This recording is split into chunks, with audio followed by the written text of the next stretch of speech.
बहुत ज़्यादा ड्रास्टिक है एंड बहुत ज़्यादा समस्या भरी दिखाई दे रही है, क्योंकि अभी तक जो इसमें लगातार तेजी का माहौल था पिछले कुछ समय में, वो अब बदल गया है। एंड अगर आप देखें तो फिलहाल जो इसकी सिचुएशन है, या फिर मैं बोलूँ फिलहाल जो आपको गिरावट या लगातार गिरावट जो देखने को मिल रही है, वो डेफिनेटली एक टेंशन का माहौल तो क्रिएट कर ही रही है, इसमें तो कोई भी डाउट नहीं। लगातार पिछले कई दिनों से इसमें लोअर सर्किट का सिलसिला ही लगातार चल रहा है एंड ये कब तक चलेगा ये कह पाना भी अभी थोड़ा सा मुश्किल ही है। आज की इस वीडियो में हम यही जानेंगे कि आखिरकार अब हम करके क्या चलें, क्या इसमें से मतलब बेच कर निकल ही जाए, या फिर अभी भी इसमें बैठे रहें और इंतजार करें। कंप्लीटली दोस्तों बात करेंगे, तो चलो स्टार्ट करते हैं। सबसे पहले अगर हम देखें रतन इंडिया पावर लिमिटेड का फ्रंट पेज आपके सामने है। 16 रुपये 24 पैसे पर ये काउंटर जो है फिलहाल एनएसई पर ट्रेड कर रहा है। बात अगर उतार चढ़ाव की करें तो एक बार फिर से इसमें लोअर सर्किट ही है। अगर आप देखेंगे तो ये देखो, आज पूरे दिन सुबह से जब से मार्केट ओपन हुआ है, प्री ओपन से लेकर अब तक इसमें लोअर सर्किट है और कहीं भी बिल्कुल भी मौका नहीं मिला है किसी को इसमें से निकलने का। ये आप बात मान के चल सकते हैं कि अभी तक इसमें जो है किसी को भी मौका नहीं मिल पा रहा है निकलने का। लगातार इसमें लोअर सर्किट का सिलसिला पिछले कुछ दिनों से चल रहा है एंड ये आखिरकार कब तक चलेगा ये भी अभी कह पाना बहुत ज़्यादा मुश्किल ही है। फिलहाल तक तो डेफिनेटली मुश्किल ही नज़र आ रहा है कि आखिरकार कब तक ये लोअर सर्किट इसी तरीके से लगते चले जाएंगे एंड अगर लगते गए लोअर सर्किट तो डेफिनेटली समस्या तो बढ़ ही रही है। अगर हम बीते 5 दिनों में देखें तो देखो 11-12% शेयर नीचे आ चुका है। अगर ऊपरी स्तर से देखोगे इसे जो इसी 5 दिनों में बनाए वहां से तो 20% नीचे है सीधा सीधा। महीने भर के रिटर्न अभी भी 45% अच्छे हैं, 6 महीने के रिटर्न भी अच्छे हैं लगभग 70% के आसपास के। लेकिन प्रॉब्लम वो है कि जो अभी रिसेंटली इसमें गिरावट हुई है ये डेफिनेटली समस्या बनी हुई है।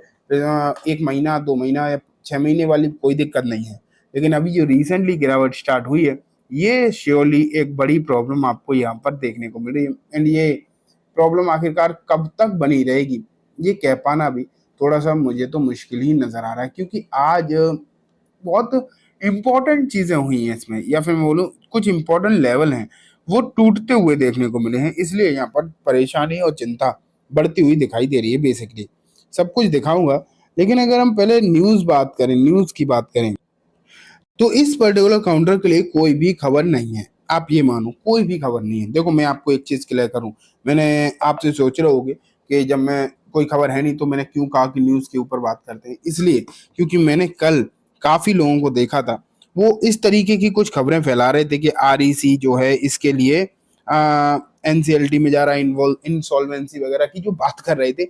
मैं आपको बताऊं वो जो खबरें आपको क्या कर रहे थे, आप देखो मैं आपको स्क्रीन रिकॉर्डिंग क्यों दिखाता हूँ जिससे कि आपको एग्जैक्ट सिचुएशन पता चले। विद डेट हम बात करते हैं ना, लेकिन उन रिपोर्ट्स में आपने देख तो लिया कि रिपोर्ट है, चलो अफवाह भी फैल गई, लेकिन वो रिपोर्ट पता है 5 साल पहले की थी।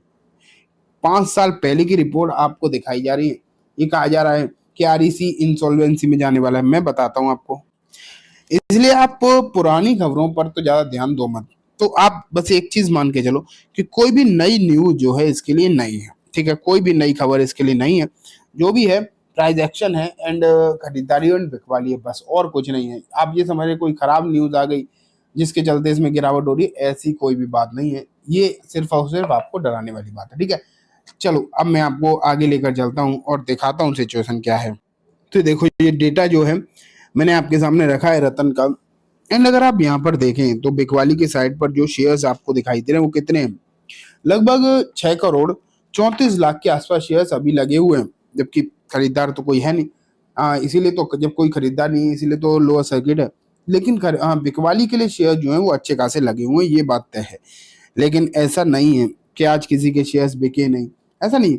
शेयर्स तो लगातार बिकते ही रहते हैं। आप यहाँ पर देखो बदलती जा रही ना, अभी ये लास्ट ट्रेड मतलब कुछ जो शेयर्स हैं वो ट्रेड हो रहे हैं, अभी एक है, अभी देखो 50 हो गए, 1000 हो गए, तो इस तरीके से आपको शेयर्स तो ट्रेड होते हुए दिखाई देते हैं। वो अलग बात है पता नहीं किसके हो जाते हैं, तो जिस जिसकी किस्मत उनके होते चले जाते हैं। मैं अगर जैसे लगाऊं तो मुझे पता है इतनी जल्दी होंगे भी नहीं। लेकिन अगर हम ओवरऑल वॉल्यूम देखें तो लगभग 1 करोड़ 68 लाख आपको देखने को मिल रहा है।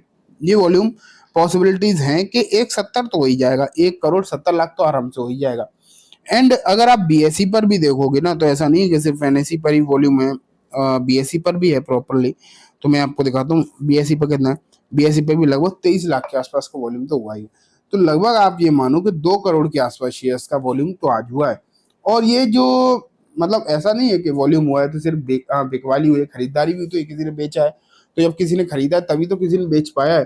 तो ओवरऑल आप ये मान के चलिए कि खरीदा बेची तो हो रही है, लेकिन बिकवाली इतनी हावी है फिलहाल के समय पर। अगर हम देखेंगे तो बिकवाली इतनी ज्यादा हावी होती हुई दिखाई दे रही है, जिसके चलते शेयर्स को मौका नहीं मिल पा रहा। मतलब बेचने सभी बेचने वालों को मौका नहीं मिल पा रहा। किसी किसी के शेयर्स देखें, ज्यादातर लोगों के नहीं बिक पाए, इसीलिए इसमें जो है लोअर सर्किट का सिलसिला आपको देखने को मिल रहा है।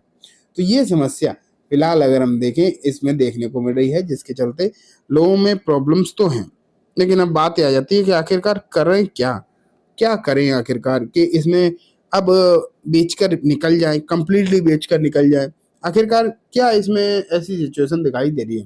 तो देखो, मैं अगर आपको चार्ट के हिसाब से दिखाऊं, जो लेवल हम लगातार डिस्कस कर रहे हैं, अगर हम उसके हिसाब से देखें तो जो इसमें ना 16 रुपये 70 पैसे ये एक लेवल बने थे, जो कि ब्रेकआउट के लेवल थे मंथली चार्ट पर। और आज वो लेवल जो है ब्रेक होते हुए दिखाई दे रहे हैं, वो लेवल जो है टूटते हुए दिखाई दे रहे हैं बेसिकली।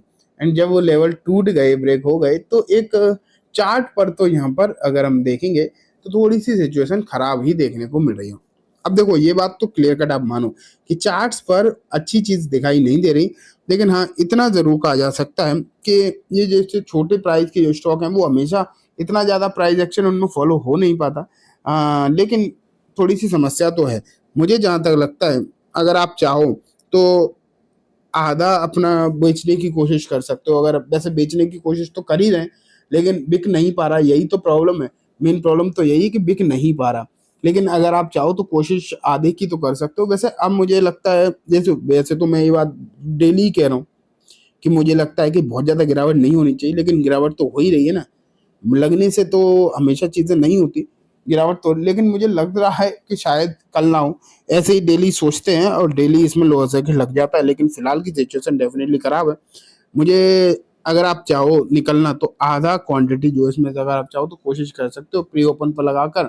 शायद अगर कल लोअर सर्किट लगे और आपका मतलब शेयर्स बिक जाए, और अच्छी बात तो ये होगी कि शायद लोअर सर्किट लगे ही ना। सब इससे अच्छा तो कुछ हो ही नहीं सकता, ठीक है। तो चलो आज की इस वीडियो में दोस्तों इतना ही। मेरे हिसाब से आपको ज्यादा टेंशन नहीं लेनी चाहिए रतन के बारे में, क्योंकि रतन ने पैसा अच्छा खासा कमा कर दिया है। अभी लोअर सर्किट लग रहे हैं, लेकिन जब इसमें चीजें नॉर्मल होंगी फिर से एक अच्छी तेजी ही देखने को मिलेगी। चांसेस तो इसी बात के हैं। तो चलो आज की इस वीडियो में बस इतना ही। उम्मीद है वीडियो पसंद आई होगी। वीडियो अच्छी लगी तो लाइक करना, चैनल को भी जरूर सब्सक्राइब करना, जाते आते वाला आइकन दबाना, जिससे कि जब भी मैं कोई नई वीडियो डालूं आपके पास नोटिफिकेशन सबसे पहले आ जाए। Thank you.